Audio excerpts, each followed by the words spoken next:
I don't typically think of lawyers as entrepreneurial. I sort of assume that people who want postgraduate education, who are entrepreneurial, get an MBA.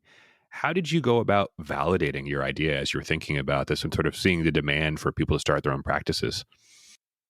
Yeah. So when I was graduating law school, I was pretty much entering one of the worst legal job markets in like history.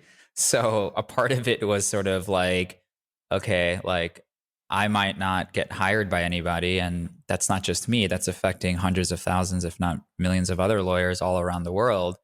What do we do about that? And when I looked at sort of all these law firms that are kind of like, we're laying off people or just simply not hiring, the demand for legal work was still increasing. I mean, people needed lawyers, companies needed lawyers. So the demand was there.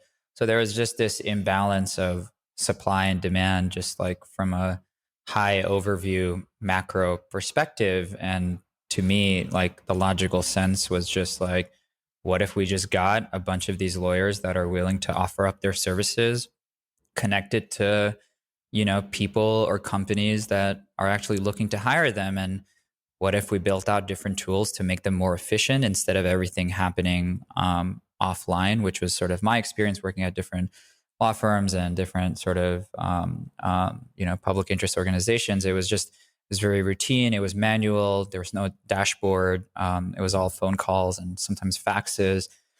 So I just thought it would just be a fun idea to sort of bring a lot of that information online and do something useful with that. So yeah, that's. I mean, I looked at just other people, like why is it only creatives that can be independent? Designers and writers. Why not like white collar professionals? And maybe what we're working on is specifically the legal vertical. But I see this trend of people building out these hyper verticalized labor marketplaces across anything from management consulting to finance and disrupting the McKinsey model, disrupting the Ernst and Young model. And what we're doing is kind of just disrupting the big law model